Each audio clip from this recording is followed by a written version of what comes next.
deportes. Vamos a hablar de fútbol, vamos a hablar del Mundial, pero también vamos a hablar de la situación que vive el Ecuador con Santiago Basabe. Él es catedrático, analista político, va a estar con nosotros para analizar la situación de coyuntura del país. Así es, y también en nuestro segmento de entrevistas vamos a tener a nuestros compañeros deportivos que se encuentran todavía en Qatar. Estarán con nosotros Alfonso Lazo, Roberto Omar Machado y Hugo Quintana para contarnos ya las expectativas que hay frente a estos dos últimos encuentros antes de la gran final de la Copa del Mundo. Bueno, ahí dice que son ex seleccionados de Ecuador. Bueno, yo creo que nunca fueron seleccionados, siquiera ni serían, pero son unos grandes compañeros y periodistas, eso sí. Vamos a empezar con la información.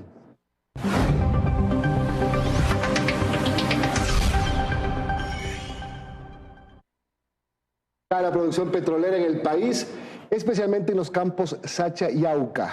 Carlos Zacoto dialogó con el ministro de Energía, quien mencionó además que se busca poner freno a la corrupción en Petroecuador. Contratar también una auditoría internacional y fijar límites a los montos de contratación. Aun cuando se asegura que se ha advertido a los funcionarios de la estatal petrolera, las denuncias de presuntas irregularidades al interior de Petroecuador no han quedado en el pasado. Así lo reconoce el ministro de Energía y Minas, Fernando Santos Alvite. Llegan denuncias permanentemente de que hay gente todavía del pasado que pide plata a los contratistas, que amañan los concursos. Más de un mes después de su posesión, el diagnóstico sigue siendo el mismo. Se requiere poner un alto, se requiere auditar. Apenas en el cargo ofreció una reunión de directorio urgente para poner límites a los montos que el gerente general puede contratar. Él tiene capacidad de firma y contratación hasta 100 millones de dólares sin autorización del directorio. Bajarle el límite con adhesión del directorio máximo. Pero aquello aún no ha sucedido, pues están a la espera de que se nombre a un nuevo gerente de la empresa coordinadora de empresas públicas, que es parte del directorio. Así es que se nombra el gerente de EMCO y nos reunimos en los próximos días. Creo que será en la próxima semana máximo. Otro de los temas pendientes: una auditoría internacional al manejo financiero de la estatal petrolera. Tema que tampoco ha iniciado aún, dice Santos, porque no encontraron interesados en el trabajo. Porque las 4 empresas más grandes del mundo que tenían que calificarse ante el Fondo Monetario no quisieron auditar a Petroecuador. Habrá otras 4 que puedan hacerlo, así es que se continúa con el proceso. Yo diría que no puede pasar de enero. Y entre las cosas que no han cambiado todavía, la gerencia general de Petroecuador, que sigue y seguirá por lo pronto a cargo del abogado Hugo Aguiar. Es un hombre serio, conocedor, obviamente no es un ingeniero petrolero, pero está bien asesorado. Pero insisto, démosle la oportunidad. En tanto que el último reporte de producción petrolera evidencia un claro desplome. El pasado domingo 11 de diciembre la producción de crudo cayó en más de 56.000 barriles, en relación con lo producido apenas el día anterior. En medio de la promesa de aterrizar las expectativas en torno a la producción petrolera diaria, que se esperaba duplicar en el actual gobierno. Cambiamos de tema. Ayer autoridades del gobierno presentaron en el cantón Rumiñahui justamente el programa Solidaridad con Dignidad. Allí, como ustedes pueden ver en las imágenes, el presidente llegó hasta Sangolquí para juntarse con varios pequeños que han logrado salir de las calles y reinsertarse nuevamente en la educación. Lo que buscan las autoridades, decía Milton ayer que estuve en esta cobertura, es reducir este número de niños que trabajan y que también están en situación de mendicidad, sobre todo en estas épocas del año, ¿no? El ministro de Inclusión Económica y Social explicó que se invierten 410 millones para dar servicio a través de 17 programas de protección social. De ese monto, 15 millones se destinan a la erradicación del trabajo infantil y de la mendicidad. Se trabajará en acciones de contención para que no se promueva el trabajo infantil, sobre todo durante la época navideña. Así es, se trabajará especialmente en 20 cantones. Hay provincias usualmente donde en estas fechas se evidencia mucho que los niños salen a las calles, a las carreteras a pedir caridad. Y claro, si usted quiere ayudar en estas épocas, lo importante es que lo haga de forma ordenada, organizada a través de los ministerios que están trabajando en ello. 410 millones de dólares para dar servicio a varios programas, 17 modalidades de hecho, para protección social, adultos mayores, personas con discapacidad, niños, niñas y adolescentes. Y de aquellos, 15 millones de dólares van destinados a la erradicación del trabajo infantil y la erradicación de la mendicidad. Claro, cuando nos encontramos con un niño en la calle, nos parte el corazón y nos convoca a apoyarlo, pero muchas veces con eso se logra un objetivo contrario del que buscamos. Queremos niños que estén con sus padres, con sus madres, que puedan jugar. Por eso este programa, que convoca a varias instituciones, lo que permite es dar una atención integral a los niños.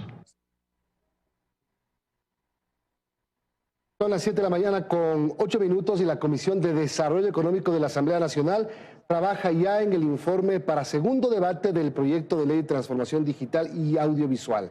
Los aportes de los 19 legisladores que participaron en el primer debate ya fueron acogidos. Sin embargo, hay cuestionamientos por el artículo 17 de la norma, pues se establece exoneración del impuesto a la renta por nuevas inversiones productivas enfocadas principalmente en seguridad energética. Se espera ya, Milton, que se apruebe este informe justamente mañana para que el fin de semana se desarrolle el segundo debate, esto antes de que los asambleístas se vayan a su tercera vacancia. Bueno, recordemos que este proyecto es económico urgente, así que el plazo corre y los asambleístas tienen sí o sí que tramitarlo.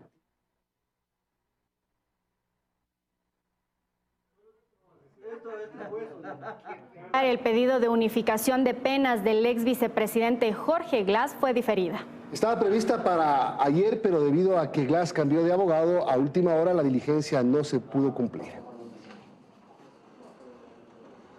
Un escrito enviado por Jorge Glass a las 8:15 de la mañana de este lunes 12 de diciembre a la jueza de garantías penitenciarias, Melissa Muñoz, en la que informó del cambio de su abogado, hizo que la audiencia en la que debía tratarse su pedido de unificación de penas se difiera. En el documento, Glass explica a la jueza que Edison Loaiza ya no es su abogado patrocinador, que en su lugar lo representará Cristian Palacio Zambrano. Argumenta además que mantiene un reposo médico por su estado de salud, por lo que no puede acudir de manera presencial. La jueza Muñoz le dio un plazo de 48 horas para que justifique su petición con documentos originales y certificados, ya que esta vez lo hizo en un documento simple. Por el momento, esto no modifica las medidas cautelares dictadas a su favor que tienen en libertad al ex segundo mandatario desde el pasado 28 de noviembre. Con el pedido de unificación, Glass pretende que la pena dictada en su contra de 8 años por el caso Sobornos absorba a la de 6 por asociación ilícita que recibió en el caso Odebrecht. No se ha fijado una nueva fecha para esta diligencia. Por ahora, el ex vicepresidente está obligado a presentarse cada 8 días en la penitenciaría del Litoral en Guayaquil.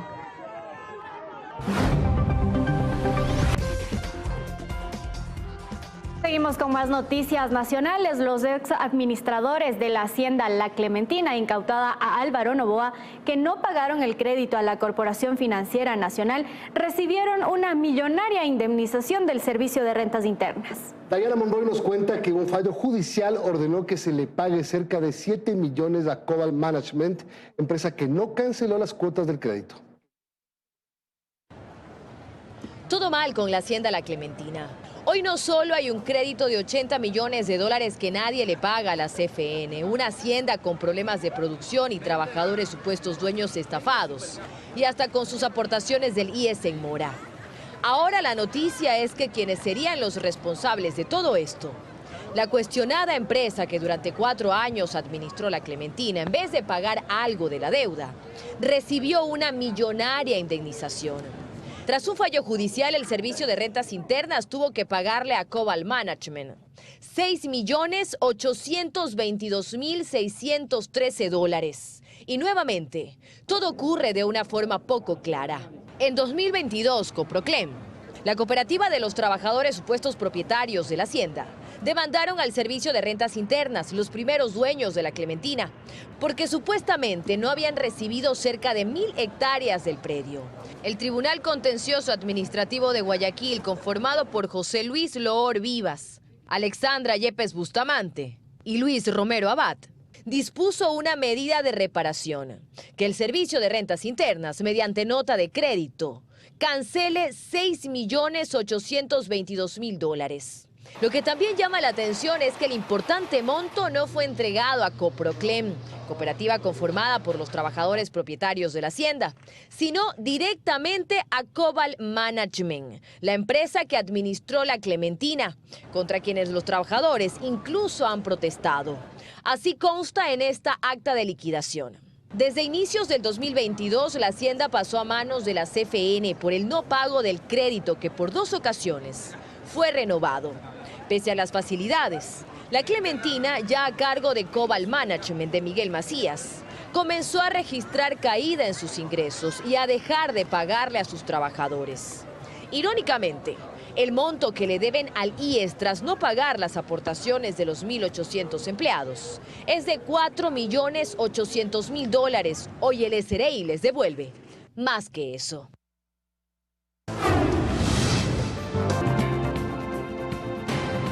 Son las 7:26, saludamos a Santiago Basabe, él es catedrático, analista político. Santiago, gracias por acompañarnos. Gracias, Mil. Va a terminar el año y no se resuelve el tema del Consejo de la Judicatura, uno de tantos que no se resuelven en el país, en un año que también la justicia ha sido severamente cuestionada. Pero la cabeza de la administración de justicia en el país no existe, digámoslo así, por lo menos de una manera definida. Sí, bueno, Milton, buenos días y a la audiencia. Creo que hay un problema que es estructural. En países donde la corrupción es muy alta y en países donde los conflictos políticos no se resuelven en la arena política, sino en las cortes de justicia vía sentencias o órdenes de prisión preventiva, el Consejo de la Judicatura es el premio máximo para cualquier actor político, ¿no? Y creo que eso es lo que sucede acá. Más allá de los nombres y de los dimes y diretes que encontramos en los últimos meses en el Consejo de la Judicatura, claramente lo que hay es una disputa política. ¿Quién controla las cortes? ¿Quién controla el poder judicial? ¿Quién puede tapar actos de corrupción? ¿Y quién puede perseguirte políticamente? Eso está en disputa en el Consejo de la Judicatura y no hay una forma de resolver todavía, y por eso se observa esta relación tensa entre oposición, entre el gobierno, entre varios actores políticos que al final lo que buscan es eso, controlar uno de los espacios más importantes para la vida política del país. Ahí para que se entienda un poco la importancia de la presidencia del Consejo de la Judicatura, que incluso este año provocó, yo creo que fue una de las razones para que haya una ruptura entre el Consejo de la Judicatura y el presidente de la Corte Nacional de Justicia. Por supuesto, ser presidente del Consejo de la Judicatura es mucho más importante que ser asambleísta, que ser ministro secretario de Estado, que ser alcalde, que ser prefecto. Porque tú desde el Consejo de la Judicatura puedes manipular el Poder Judicial. Puedes cambiar una fecha de una audiencia, puedes retrasar una diligencia judicial, puedes ordenar un sorteo que no sea sorteo, sino que se direccione qué juez va a tomar una causa. Puedes presionar a un juez para que absuelva un caso o para que sentencie a una persona, para que se ordene una prisión preventiva o no, para que se ordene una medida cautelar, para que se ordene una acción de protección. Entonces ahí hay muchísimo poder en el plano puramente político y también, evidentemente, hay un poder para manipular a los jueces, a los que permiten, afortunadamente hay algunos que no, manipular nuevamente los casos de corrupción y permitir que como el país ha visto, jamás se llegue a sentencias condenatorias en esos temas. Entonces, hay un centro de disputa política enorme y eso se va a mantener así mientras no exista una resolución entre los actores políticos respecto a quién va a conducir este espacio. Y aquí hay un tema, justamente el 12 de diciembre, es decir, ayer, el presidente de la Corte Nacional de Justicia, Iván Saquicela, les envía un oficio a los integrantes del Consejo de Participación Ciudadana. Primero, descalificar a los postulantes que incumplieron los requisitos del artículo 11 de la terna, que son los que integraban esta terna, Marco Antonio Tello Sarmiento y Andrés Esteban Mogrovejo, devolver la terna remitida a efectos de que la Corte Nacional de Justicia remite una nueva terna para el proceso de designación del vocal representante de la Corte Nacional de Justicia, disponer a la Secretaría General que de manera inmediata proceda con la notificación de la resolución de la Corte Nacional para que en el ámbito de las competencias dé cumplimiento al tema. Aquí habla de un acuerdo, sería esto un principio de acuerdo, para ya de una vez elegir al nuevo presidente de la Corte del Consejo de la Judicatura. Sí, pero yo creo que al final el Consejo de la Judicatura, la Corte Nacional de Justicia no es la que dirime quién va a presidir el Consejo de la Judicatura.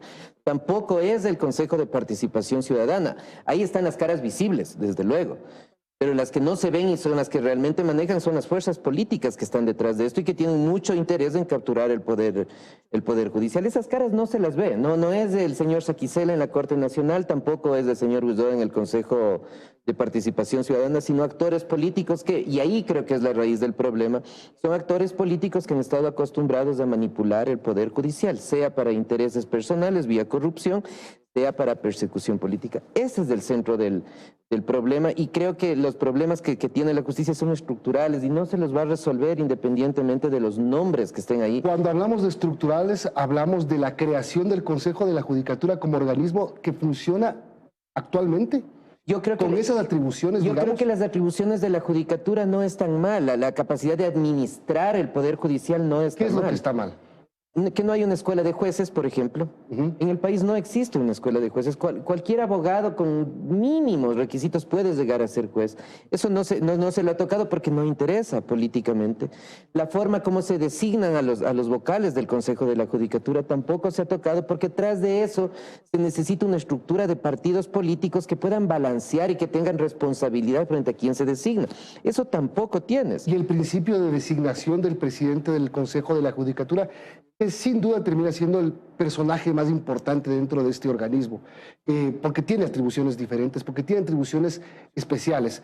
Que sea el presidente de la Corte Nacional de Justicia el que elija una terna para que elija al presidente del Consejo de la Judicatura, ¿es correcto? Yo creo que ahí hay un problema, ¿no? Porque el presidente del Consejo de la Corte Nacional representa a un conglomerado de jueces, a una corporación, y lo que se debería esperar es que sea la corporación, los 21 jueces nacionales, los que designen al presidente, pero la Constitución no dice eso. La Constitución dice la presidencia de la Corte, y esto ha reclamado ahora los otros jueces de la Corte Nacional de Justicia. El presidente debería consultarnos los nombres a nosotros, y el presidente les dice, ¿y por qué, pues? El presidente debería consultar, no porque la Constitución le disponga, sino porque es el presidente de una corporación. Un tema de ética. Por un tema, exactamente, por un tema de política pública. Si yo represento a 21 personas o a 20 personas, lo mínimo que puedo hacer para designar el cargo más importante es dialogar, conversar y buscar un nombre que genere consenso. La Constitución en rigor le establece la potestad de él. Desde luego que si no es un tema legal, es un tema de política pública, es un tema de compromiso con el país. Entonces, yo creo que la discusión ahí no es ni siquiera constitucional, sino de otro orden, y es uno más de todo este conjunto de problemas que llevan a que el Poder Judicial, como ha sido históricamente en el país, porque este no es un problema de este presidente, del anterior, del señor Correa, es un problema histórico, porque no hay una vida política que se maneje de forma medianamente coherente y, como decía hace un momento, todo termina en las Cortes para ejercer poder desde ahí. Pero todo empezó mal. Digamos, terminó un periodo mal. La renuncia abrupta, la salida abrupta de María del Carmen Maldonado, la designación de Fausto Murillo como presidente encargado, y esto ocurrió a principios de año, es decir, en febrero vamos a tener un año de transitoriedad, digámoslo así, o de encargo en el Consejo de la Judicatura. Sí, porque todavía las fuerzas políticas no han llegado a un acuerdo de cómo va a ser el reparto. Y que tendrían que ver las fuerzas políticas, pues. Porque son las fuerzas políticas las que gobiernan el Consejo de la Judicatura en el Ecuador. No estoy haciendo una declaración de lo que debería ser, sino de lo que son las fuerzas políticas. En años anteriores se decía claramente no. Vamos a la Corte Suprema de Justicia. Acá está el bloque de los socialcristianos, acá está el bloque de la democracia popular. Como que fuera Congreso. Así es que así se ha manejado históricamente, porque insisto, y ni siquiera es la Corte Nacional de Justicia, es la Sala de lo Penal. Esa es la joya de la corona de los políticos, porque desde ahí puedes manipular y puedes presionar. Las otras salas son menos importantes. Y uno recuerda, en la época a la que tú te refieres, había jueces de primer nivel, excelentes, sí, claro, magistrados, pero en general... pintados de colores. Pero en general no estaban en la Sala de lo Penal. Los mejores magistrados no eran pertenecientes a la Sala de lo Penal. Cito un nombre, Santiago Andrade Uvidia, por ejemplo, era de la Sala de lo Civil. El propio doctor Tito Cabezas no era de la Sala de lo Penal. Entonces, en general, esa es la que se reserva a la política, porque hay un problema, insisto, estructural que viene de los políticos. La Corte Nacional y el Consejo de la Judicatura podría tener un mayor equilibrio y ser medianamente autónomas si es que tendrían el soporte de actores políticos que observan a la justicia como un espacio al que no se lo puede tocar, en el que no se puede incidir. Pero el país no tiene partidos políticos. y tampoco tiene actores políticos responsables. Entonces, es todo un problema sistémico que, insisto, no se limita a cuál sea la persona que está hoy, que vaya a estar mañana, tampoco se limita solamente al problema de la designación, sino que tiene que ver con una cuestión mucho más grande, estructural, que desafortunadamente en el país hay muy poca gente que tiene interés en modificar. Y otra cosa que pasó este año, Santiago, fue que el Consejo de Participación Ciudadana no sabía qué hacer, porque decía, estamos atados con el Consejo Transitorio que dejó esta cosa y vamos a preguntar a la Corte Constitucional a ver qué hacemos. ¿Cómo se resuelve? Ahí estuvo incluso el vocal suplente Álvaro Román reclamando su presidencia. Claro, reclamando la titularidad que jamás le iban a dar. O sea, era un relajo político jurídico. Claro, pero es que lo jurídico en general en el país está disfrazado de un entorno político. Lo que resuelve las cosas son las fuerzas políticas. O la política no está disfrazada de un entorno jurídico. También hay desde la otra cara, pero en realidad la Constitución como tal es simplemente una máscara. Lo que se juega son intereses puramente políticos. ¿Y cómo solucionamos esto? Con una reforma estructural en varios aspectos. Por ejemplo, el tema de partidos políticos. No existe ninguna agrupación partidista que le interese resolver eso, generando una escuela de jueces, pero una escuela en serio, pues, de jueces para que personas calificadas lleguen a ser jueces o a ser fiscales, generando un cambio en el manejo de la Corte Nacional de Justicia. Ahora se han reformado en los últimos tiempos, afortunadamente, tornar más especializada, generando una carrera judicial que, bueno, tiene que ver con el ingreso de los jueces. Entonces, yo creo que hay un conjunto de cosas y reduciendo, porque no se puede eliminar desafortunadamente las atribuciones del Consejo de Participación Ciudadana. Entonces, son varias cosas, varias piezas que no las puedes mover a una y dejar a la otra suelta, porque ahí viene el desbarajuste que vivimos ahora, generando una reforma a la justicia constitucional, por ejemplo. No puede ser que en el país cualquier juez pueda dictar medidas cautelares. Eso sería útil si y solo si tendríamos mediana certidumbre que todos los jueces en el país tienen un conocimiento constitucional, lo cual desafortunadamente no y a es veces cierto. Cualquier decisión que tome cualquier instancia del Estado te hace regresar a ver a los juzgados, a ver si por si acaso no sale un juez con alguna acción de protección o con varias, algún amparo constitucional. o con varias que se presentan al mismo tiempo. Entonces son varias cosas que se tienen que hacer, pero lo grave de todo esto es que al ser un problema estructural no existe actor político ahora mismo que tenga un interés genuino y que plantee al menos en la discusión pública esto porque no les interesa ni les conviene. Santiago, gracias por habernos acompañado e interpretado lo que está pasando aquí en este tema, que así va a terminar el año. Todavía falta, pero todo apunta a que termina con esta inestabilidad. Santiago Basabe, gracias y buenos días. Gracias, Milton, buen día. Vamos a la pausa, regresamos con una entrevista en vivo desde Qatar con nuestros compañeros Alfonso, Hugo y Roberto Mar.